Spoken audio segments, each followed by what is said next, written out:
Welcome, everyone, to the third episode of the Asian Pacific American Medical Student Association podcast. From roundtable discussions of current health topics to recaps of our panels with distinguished leaders in the healthcare field, to even meeting current student leaders within the organization, this is White Coats and Rice.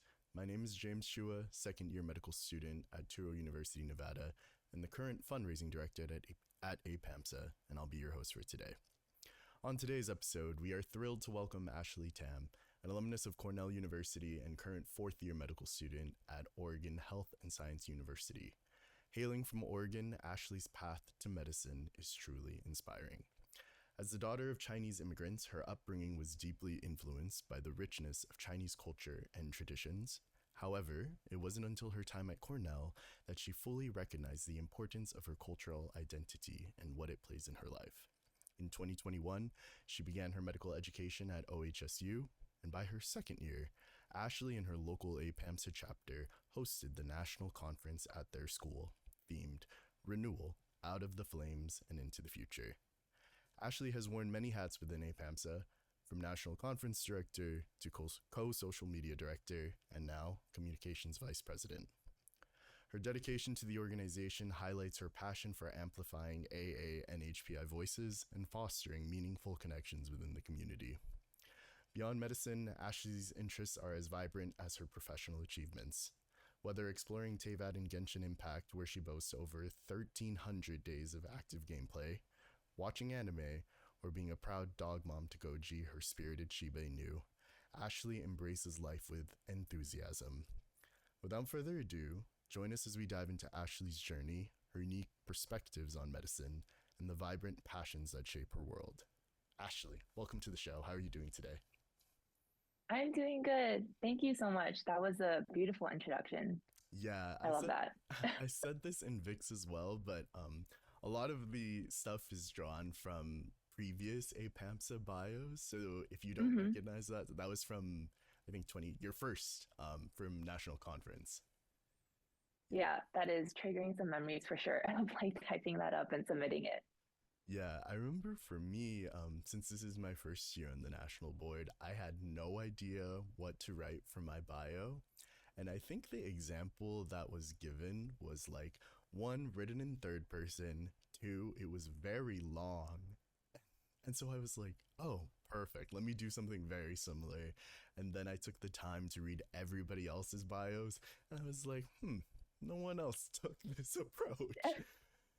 Yeah. Yeah, I like as comms VP this year, I definitely go through, um, everyone's submissions when they submit their bios because we need to get that prepared for our website and everything. And it's really interesting to see the different approaches people have. Like some people's are super, super long, and then some people's like they they don't include like their hobbies. And then I reach out to them like, hey, like what are some fun things you do like outside of school? So it's fun to see people's interpretations of, you know, the prompt. Yeah, absolutely. And speaking of hobbies, one thing that I did want the listeners to learn about you personally is that I remember when we were talking about or like preparing for the podcast, one of the things you mentioned is that you are a baker. Um, Oh yeah. yeah. So, I mean, I'm not like an expert or anything like that. well, in that case, what would you say is your favorite thing to bake? mm. I think similar to a lot of people, it's like my baking journey kind of started around the height of COVID because I was like at home. I had a scribing job, but at that time they were like, you should probably not come in. And so I was at home. My family's at home. My sister is doing school from home. And I'm like, I have nothing to do right now because I'm basically waiting for med school to start. Um, and then I decided to bake because I don't like cooking as much because I'm more of a recipes person. And so I feel like baking sort of like scratches that itch for me because it's like a little bit more scientific. You really need to measure things out. And so because we weren't going out to buy things as much, I decided to make egg tarts. And like I went through like a couple iterations. I mean, not my own recipe. This is other people's recipes. But like the the way that I did the recipe. I feel like I messed up a couple times and it didn't turn out the way I wanted to. But then I really got into baking egg tarts during COVID. And then I moved on to pineapple buns as well. And then like the Cantonese cocktail buns, which are the like still a milk bread bun, but then the inside has like a coconut filling.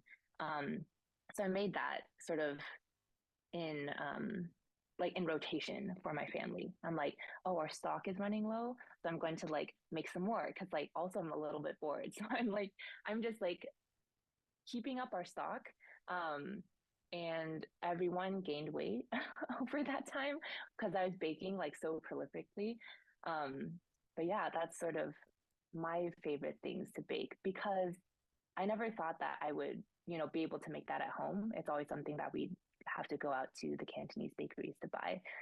So it was really cool to be able to sort of provide that for my family at that time. Yeah, absolutely. And I think like for me personally, I've always also, and I feel like this is applicable to many people in the science field, how they prefer the science of baking to Uh-huh. just cooking, which I do both. But I feel like cooking is a lot more about vibes than Yeah. anything else. But yeah, when I was reading your description about like all of the things you've made before, the three items you wanted to highlight, I Mm-hmm. actually last night, and now that I'm finally on winter break, Mm-hmm. I finally have had the time to do the things that I've wanted to do. And one of those things on the top of my list, because when you're a busy medical student, all you can really focus on is studying, right? One of the things Yeah. on the top of my list was baking. And so the thing, Oh. yeah, so the thing that I made most recently were bolo bao inspired Oh, nice. they were inspired cookies Oh, though. cookies. Cool, Yes. cool. So it had like the topping of the bowl Yeah. that makes it look like a pineapple, I guess, or I yeah. Is Yeah. Yeah. Yeah. yeah. Um That's awesome. yeah, it Was it successful? I'll show you a picture and then you can be the Okay. judge. Yeah, it the base of the cookie was this like brown butter experience, so it was just like it tasted just like a normal cookie. And so I'm like, now I'm actually right after this about to go to dim sum with friends, so Beautiful. I was gonna try like an actual pineapple bun and be like, how does this actually compare? Yeah. Yeah. That's awesome. You should, when you go, you should get the custard filled one. That's mm, always a fun one. mm-hmm. Yeah, and so on a separate note though, something that I wanted to ask more about. So over 1,300 days of Genshin Impact. That's for the listeners. I think that's over 4 years if the math It translates is, correctly. yeah, Yeah. it is. How did that Um, start? that's a that's a great question. I think the launch of the game started. It was in like October of 2020. Sort of had my eye on it, but I was in my first year of med school. I was like doing didactics, and I was like, well, I don't think I have time to like commit to starting a new game. I had never played any like gotcha games before, but it just like really interested me. And then it wasn't until I think February when we finished one of our blocks. We had just taken finals and then we had a week off afterwards. And I was like, oh, maybe I'm ready now to like start start this game and we'll see how it goes. And I think I started playing around February of 2021. And like the rest is history. Like I really liked it when I first started. And because I had that week-long break, I was playing it for like a lot. And so I got really invested in it when I first started. Um, and then Genshin's just one of those games where, if you want to be free to play, you kind of have to invest the time to um, to be able to get like the characters that you want and just to be able to like progress through the game a little easier. And so, yeah, I think because I really liked it, I was okay like investing that time. And it was like fun to, I have to do my dailies and then my weeklies. And then it just like becomes like part of like my list of things to do, not in like a bad way, but it's like it's fun to keep up and to be able to feel like I can like look forward to like the next updates and feel like prepared for like the new characters that are going to drop. I feel like, I've come very far. And I'm proud of it to some extent. I haven't spent like money on it, my own money.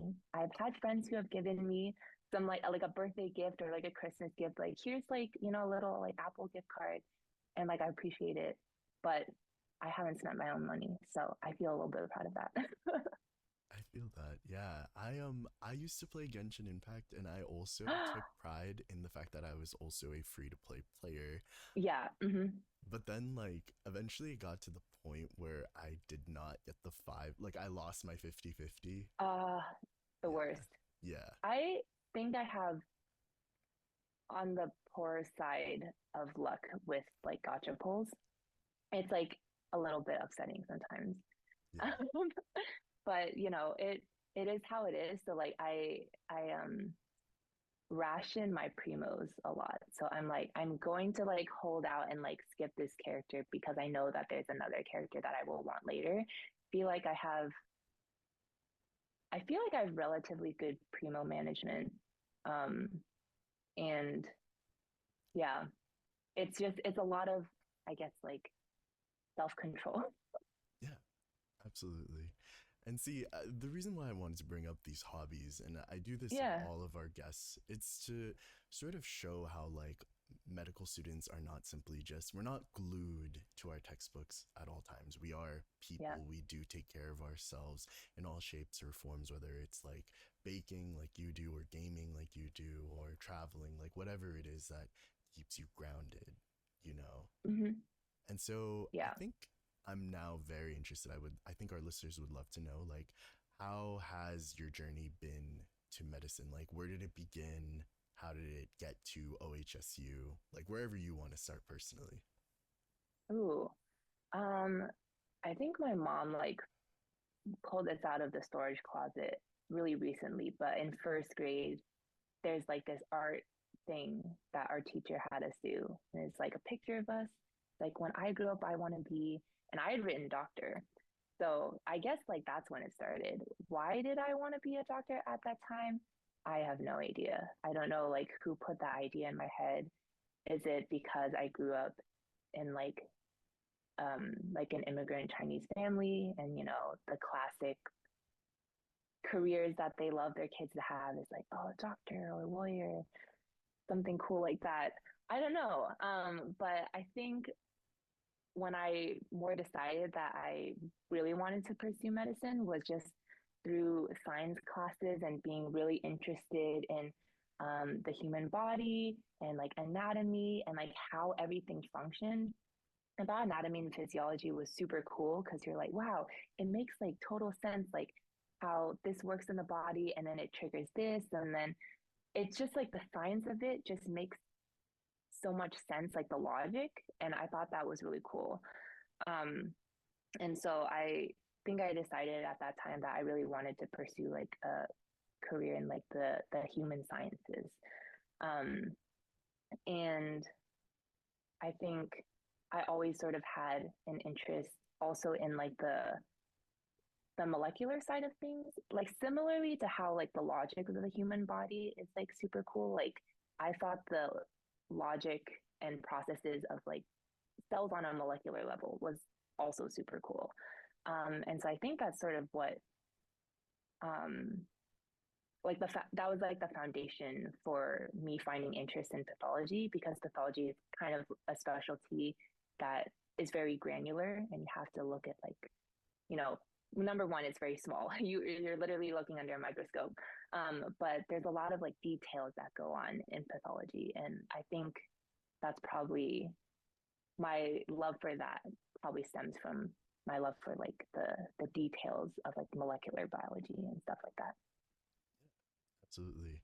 And I actually, it's interesting because I would love to know more about your journey to pathology, because as far as I'm aware, it was last year, I think, the pathology Yeah. fellowship, right? Yes. Yes. Yeah. So for me personally, like, I was actually very interested in pathology. There were only two specialties that I really were leaning towards when I started medical Hmm. school, leading up to medical school. One was psychiatry, and then the other was pathology. And so, Super different. very extremely different. And I think my interest in pathology stemmed from I did a post-bac. They taught it so well there. I also have worked, No. I've worked in so many research labs, and I like that setting, right? Yeah. But then by the time I actually started medical school, I found that the way they approached pathology at my personal institution sort of Mm. made me lose my spark for it, you Oh know? no. But it's fine. I was also in cadaver lab, and I realized I didn't want to do forensic pathology if Yeah, that's fair. yeah, but maybe you can re-inspire me. So could you please tell me and also our viewers more about your junior pathology, post-junior pathology fellowship, and sort of how that really, I'm guessing it really affirmed what you wanted to do, Yeah. right? Yeah. I think I came to my decision of specialty a little easier than, you know, other students in general, not specifically like just in pathology, but I had exposure to pathology in undergrad actually because I did some shadowing. And like you, I had been in some research labs before, and I thought like bench work was really cool. And I was like thinking, oh, I know what a research lab looks like, what that setting is, like the bench work, but I don't really know what goes on in a hospital lab.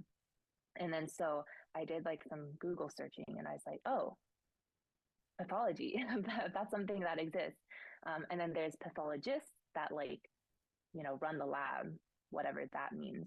And so I ended up shadowing a pathologist at a hospital that was close to my undergrad campus. And I thought what they did was super cool. At that time when I was shadowing, I basically sat at the scope with them and they walked me through how they were looking at cases and making diagnoses. And they were like, oh, this is what I'm seeing under the slide or under the scope. And they're showing me like what all the different cells were, what all the architecture was. And it was hard to follow along because I didn't have a lot of histology background like at all. But I just thought it was cool how they could look at something and make a diagnosis off of it. And that you can actually see what disease looks like under the scope.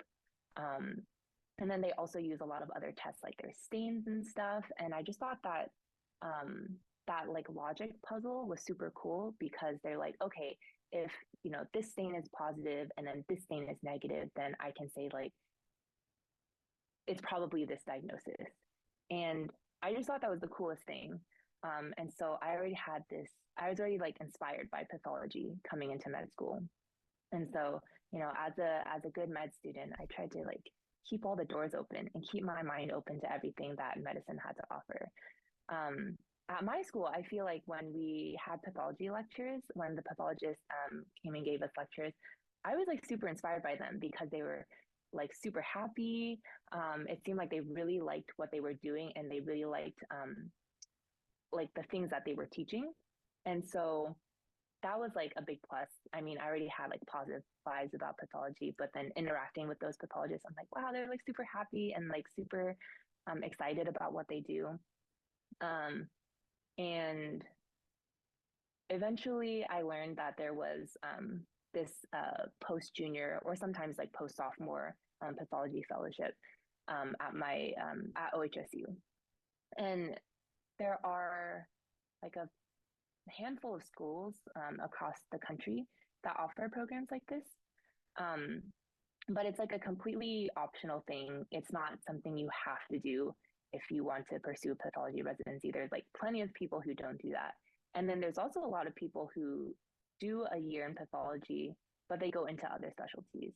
But it like, you know, maybe they have an interest in pathology or they feel like they want to take more time to sort of think about what specialty they actually want to apply into and stuff like that.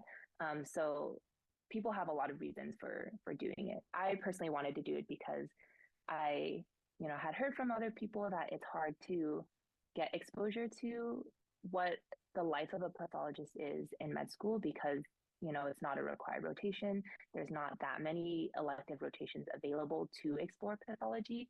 And the fact that it's just so different from the workflow of any of the other specialties, you can't really get a similar sense of what pathology is on a different rotation. So, and I was okay with adding another year. I know that can be a barrier, but I was like, you know what? I think I want to do this because I want to really know what pathology is all about. And so I ended up doing that between my third and fourth year of school. And it was awesome because it was between my third and fourth year, I had already finished all of my like third year core rotations before starting. And so I had already gotten exposure to, generally a lot of other specialties. And then that first month of orientation of my post-junior fellowship, I was like learning how to gross, I was learning how to use a microscope, learning how to write a report. And even in that first month, when I wasn't like really doing anything real, I was like sort of clumsily like trying to figure out like how to be a pathologist. That first month like sealed the deal for me. I was like, I'm definitely going to pathology. This is like so much more fun. I'm like coming away from those days so much more excited. I'm coming home like really wanting to tell my husband like what I did that day. And I just felt so good about pathology. I was like, okay, all the other doors are for sure closed at this point. And then the rest of the year was just like super fun because I got to really just like learn what I wanted to do as like my future career. And I think the program was really cool because you essentially get to work like a PGY1 pathology resident. So you're really integrated into the resident schedule. Like you staff a service by yourself and sign out like one-on-one with an attending. You're not like reporting to your other residents, like you're sort of part of the team. And so it was a really fun experience for sure. And it solidified my love for pathology. And it also helped me learn so much. Absolutely. And I think I'm very interested to hear your thoughts. So one of the things that like people really brought this up to me, and it also I feel like it applies to psych or psychiatry, in that like it's sort of unfortunate that all of the clinical skills, like the actual clinical skills, like how to listen to heart sounds, it's sort of like you don't use it as much in pathology. And so I'd love to know like Right. what are your thoughts on that? Oh, of like learning clinical skills that I won't use in like as a pathologist. Yeah. um, I mean, I guess that's just like the game of med school is like doing a lot of things that or like learning a lot of things that you might not use Mm. but are important to explore all that medicine has to offer. I guess it's just like, a means to an end.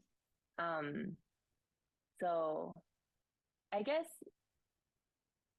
I never really thought about like, oh, there's like all these things that I learned, but then like I won't use it, so I will probably lose the skill like later on in life.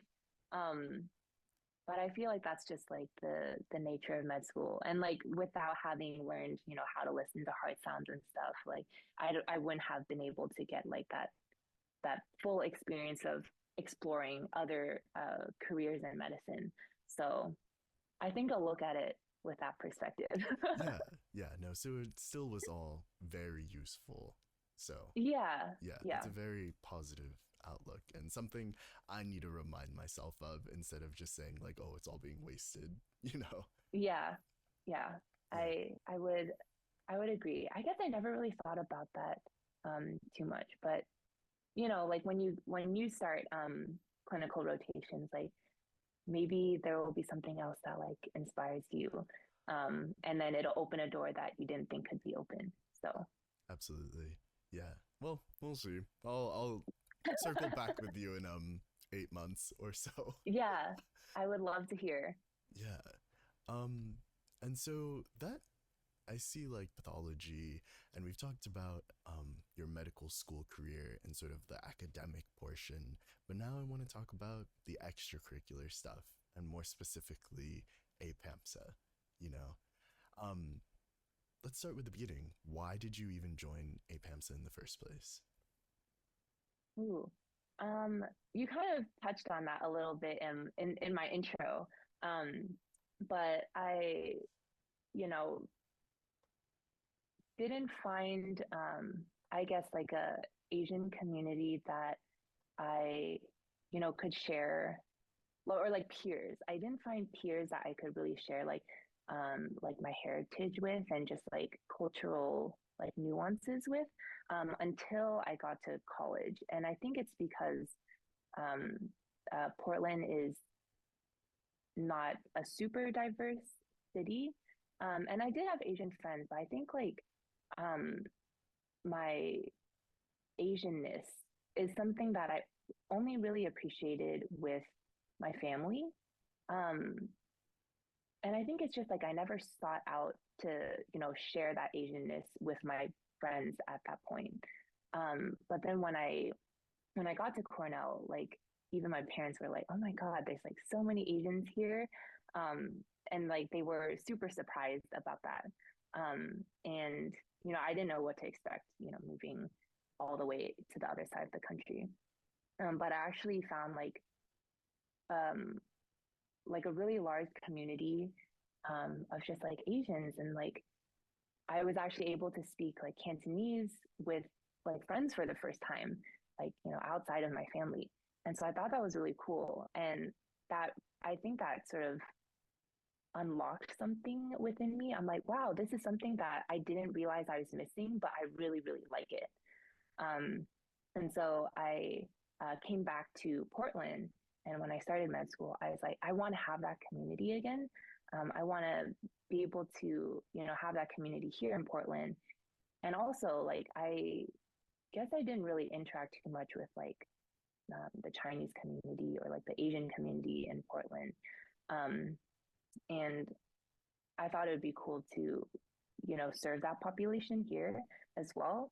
Um, because I wasn't really in touch with the community. And so that's the first reason why I joined like the OHSU chapter of APAMSA, was to really find that community again, um, and be able to do something like with medicine with them. Um, and then that was really fun. I really like that, being able to have that community to lean on and to depend on, but also to, to connect with outside of school. Um, and then in terms of joining like national board, um, OHSU had, won the bid to host national conference. And national conference directors, they aren't elected. They're sort of like selected from the host school. And then so I had this opportunity to participate. And I was super nervous in the beginning. I was like, you want me to like help run a national conference? That sounds crazy, because I'm not really an event planner. I haven't obviously never planned like an event to this scale before. And I had like a lot of doubts and insecurities and like a big lack of confidence. Um, but my friends who were, other directors, other national conference directors, they were like, you should participate in this. I think like you'd be a good addition to the team. I was like, okay, we'll see. And so I became the national conference communications director, and I had so much fun doing that. I didn't realize that, you know, using my brain like creatively, and being like a little bit artsy. I'm like not a great artist, but I do like doing some art. Um, and being able to do that, with the national conference for PAMSA was actually really, really fun. And I'm so glad that I had people to support me and like give me um, that confidence boost where I couldn't give to myself. So I'm super grateful for them um, pushing me to like get into this role. And then, by the end of the year, I was like, I want to keep doing more. I want to keep working like on the national board. I want to keep working like artistically too and and like creatively. And so I ran for social media director after the national conference was over. And then I kind of like stayed on. And so that was super cool. And I'm really grateful that I have like the opportunity to have this position because it's super fun and I get to, work on APAMSA, which, is has like the mission and the values that we all like are really behind. Yeah. Yeah, absolutely. I can definitely relate to that because I think like when people ask me like why are you so passionate about this organization, I always Mm-hmm. immediately connect it back to my personal statement and talking about how like I want to serve the community I'm a part of, you know? Yeah. And I feel like there is no other organization that really does it like APAMSA, you know? Mm-hmm. Agree. It's yeah. And so looking back with this very like illustrious career in APAMS, is there one memory since you're graduating, right? Is there one Yeah. memory you're going to be looking back at like very fondly, like, wow, I did that, with the rest of the national board or like with your own efforts or however you want to frame it? Yeah. One core memory that will definitely always stay with me is on National Conference Day. It was during the like lunch period slash like poster session period. Um, the all of my national conference co-directors, we like took group pictures in front of our like photo booth area. And then I was like, everyone is out and about at that time because, everyone was gathered in the big atrium in the building. So like lunch was set up there, the poster sessions was there. That's sort of all the events that were going on at that time. And so everyone was like mingling about. And we were at the photo booth that was, set up along the wall. And then we're like taking pictures. And then as we're taking pictures, you can just see like the whole scene, like, everyone gathering, having fun, eating, talking to people about their posters and stuff. And I was like, wow, I'm like so proud of us and so proud of what we were able to do. Um, and to see that years worth of work culminate in this one day and to see people like enjoying themselves and we're also enjoying ourselves. Like, yes, there's a little bit of stress, but it was like I felt so much pride in that moment. And like I was like almost tearing up. I was like, I can't because we're taking pictures. But like I felt like the tears like kind of like coming up because I was like just so proud of like what everyone was able to do. And like we then took pictures with our committee members and stuff. And um yeah, I just felt like immense pride in that moment. And also just like I couldn't believe that I was able to participate in something like this and to help bring something like this to life. Yeah, that that that is a really touching story. And you are you attending the national conference this upcoming I year? am, yes. Yeah, I that's bought my awesome. tickets and everything. And so, for our listeners, the next APAMSA National Conference will be hosted at Duke University School of Medicine in North Carolina from March 7th to 9th, 2025. Yeah, yeah. Hope to Yes. see you guys there. But I actually wanted to ask you one more question about your guys' national conference. I know it was a little bit ago, but I would love to know Mm. how did you guys choose your theme, renewal out of the flames into the future? Ooh, that's a great question. I was not the brain behind it. I was sort of like the yes woman. I was like, this sounds great. It was um our national conference finance director, Hannah Moon. Um, she's a resident now. Um, but yeah, I think she came up with the idea, her and our, actually, I think she was the main one behind it. Yeah. And I was like, this sounds great. I love it. And, my like comms director brain was going, and then I was like, oh, like out of the flames, like I was like, oh my God, a phoenix would be like a great like logo design. And then so um that's sort of where I ran with that. Um but I was inspired by her like idea for the theme. And then that's sort of where our national conference logo came from. Gotcha. Yeah. And so, on the topic of, out of the flames into the future, now that your time, we cannot thank you enough for your time in APAMSA, but is there something that now that you're graduating, moving forward onto residency soon enough, um, Mhm. is there something that you hope for APAMSA, like something that you hope that we do as an organization, something that, some sort of change that you want to see, something related to the future of APAMSA, is what I'm asking. Ooh, that's a great question. I think just like the growth of our organization.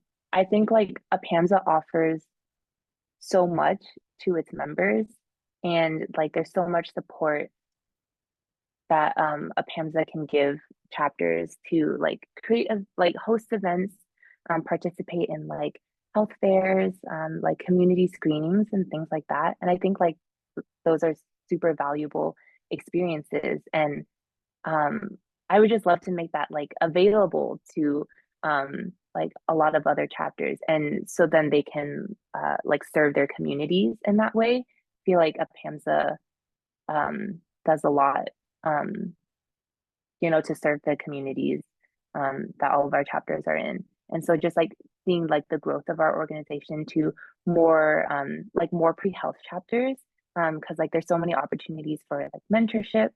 So I would love to see that. And then yeah, just like the growth of our organization. So then, we can inspire more students across the country, and then it can also just like serve those communities as well. So I'm like super excited to see that. Um, yeah. Absolutely. Yeah, I personally can't wait as well to see APAMSA keep growing. And I'm sure like all of the hard work we as a national board have done this year will certainly keep the momentum going for next year and so forth. Yeah. Yes. Yeah. I'm Um excited for the event that you're that you've taken like a big part in like putting together your like week of service. Oh, yes. So for our listeners, let me make sure I get the date right. But what Ashley is referring to is Community Impact Week, which happens from Sunday, January 26th to Saturday, February 1st, 2025. Uh, what she's referring to specifically is that I wanted to create an event that sort of celebrated Lunar New Year through service, through philanthropy, through being there for the community. And so we invited every single medical school that is affiliated with APAMSA to volunteer during that week, to sort of show our presence in all of the local communities. Yeah, and so we're going to be posting more about that as the days roll by. I'm sure by the time this episode is actually posted, it will be right around the corner. So I'm sure our Yeah, for listeners sure. will have a lot to see. But yeah, I'm very excited about that too. And I think on the topic of growth, and the topic of like how many members there are of APAMSA, like I think the reason why I thought an event like this should occur is because like there are over 180 chapters across 9 regions of the United States. And I just felt like even though we are all individual local chapters, it would be a nice opportunity for us to all come together in solidarity to do something for our, AANHPI community. And Yeah. so I think this really encompasses also like the importance of like serving, like of Lunar New Year. It's not just Hmm. about like celebration. It's about, let's get that good karma going right away. Yeah, But yeah. yeah, I'm very excited about that. But we have about one more month, so that's a little bit in the future. But I want to talk about something a lot more in the future. And so, Mm, with you graduating in 2025 and residency being right around the corner, there's so much to look forward to in your career. Um, hmm. you're going to be a doctor in like Less than 6 months, which is kind of Oh wild. gosh, I know. That's crazy. My grandma was just telling me yesterday. She was like, I'm gonna start calling you doctor. I was like, oh my God. Oh, this is crazy. Yeah. What is something you're especially looking forward to, in your medical career, as a doctor, I guess? Um, I guess from like a medical student standpoint right now, something I'm looking forward to, is just like getting in to my career, like graduating residency and coming out. I most pathologists will do a fellowship as well. Like 90 something percent of people do a pathology fellowship. So, after fellowship, I'm excited to um just be like a competent pathologist with like the knowledge to be able to sign out cases independently, to feel confident. I mean, we're going to be like lifelong learners, right? But like, we're going to come out of training, feeling that we can, do things for real and, not have to run things by someone. Um, and of course, there's always like you will come across things that are difficult, um, or that you don't know, and then you'll ask your peers. But I'm just excited to like do the work, to do the work and to serve the people and to, have that confidence to do that. I'm just excited to get to that point. I feel like we've just been like learning for so long, training for so long. I want to be like the real deal. So that's what I'm excited for at this point. Absolutely. And I know I can speak for all of APAMS and all of your friends and colleagues. We are looking forward to you, for you in that very bright future ahead of you. Thank you. Yeah, absolutely. And so, as we come to a close for the podcast, we have two more segments to go through. If you took a listen to Vic's podcast episode, we like to do a quick rapid fire of this or that questions, just so we can get to know you a little bit better. Because we know you're a gamer and you like anime and a baker. But this is just quirky questions, so it's either A or B. Really fast. Are you ready? Yes, Okay. So, city or beach? city, Cats or dogs? dog, Text or call? text, Black or white? black, Morning or night? night. Summer or winter? This is winter. I feel like I'm a holidays kind of girl. So I feel like that's when all the fun things happen for me. Fair enough. Breakfast or dinner? Dinner, I do like brunch, but like I feel like dinner options are greater. Mm. Would you rather have the power to be invisible or the power to read minds? Hmm. Be invisible. Mm. Would you rather have 100,000 to spend on yourself or have 1 million you can only spend on others? 1 million to spend on others. There was like this quote that I heard. It was like, why do I need something, or why do I need to have something that I only need to use tomorrow when someone could have that if they could use it today? So I feel like that's really stuck with me. And then finally, as we are all medical students, would you rather retake step 1 or retake the MCAT? This is probably controversial, but I think I would retake step one. It's like a longer exam. There's so much more material that goes behind it. But like I feel like in didactics, I was able to like keep up with like board setting and Anki like through didactics to the point where when I got to step one, after doing like practice questions and stuff, I went into it feeling pretty chill.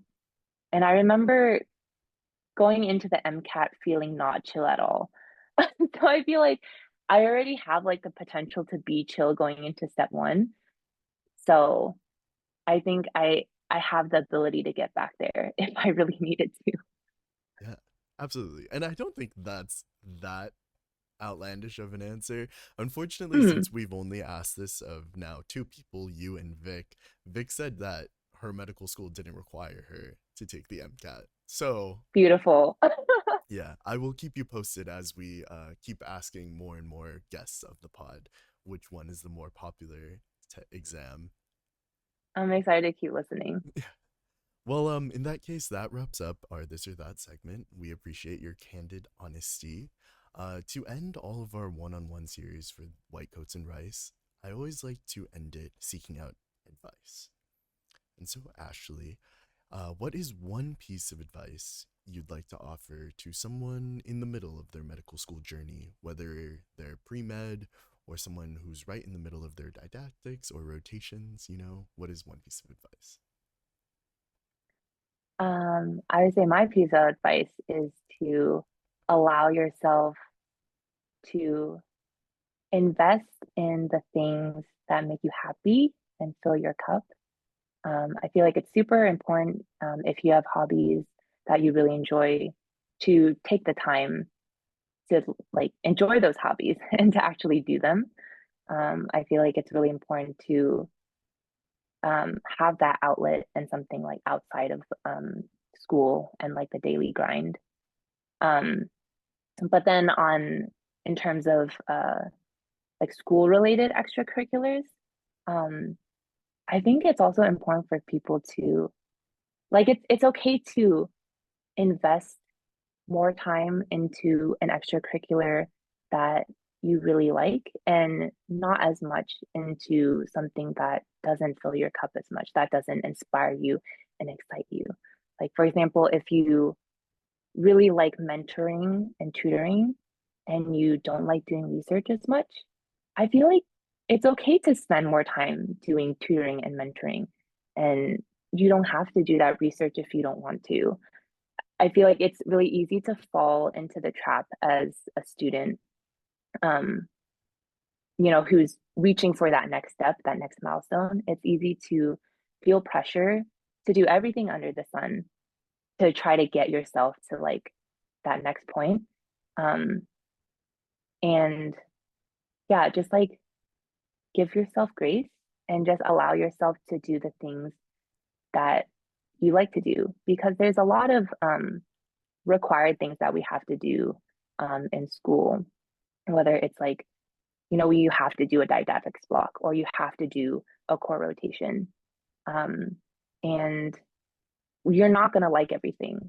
It's impossible to like everything that you're exposed to in medical school. If you do, like, great. But like, I feel like that's not the case for most people. Um, so because, there's all these requirements and it's just like the schedule is really tough. You're always working. Um, I feel like it's important to, when you do those extracurriculars, to be doing something that still can inspire you and still can like keep your love for medicine like alive, and keep like pushing you towards like that next step. And it's totally possible to build your CV and to do something that you like, at the same time and have that overlap and be the same thing. Um, I think that's something that I've sort of worked on. And I'm sure other people feel the same way. And so just know that like I think it's okay to, invest your time into things that you like to So sweet. do. In any case, thank you, Ashley. It has been such a pleasure getting to know you better. We hope that you keep your cup filled as the rigors of residency are right around the corner. We're so appreciative of the time you took out of your day to do this and sharing your story with all of us. To our listeners, we hope you enjoyed today's episode as much as we did. Don't forget to tune in next time. And regardless of what time you're listening to this episode, happy holidays and take care.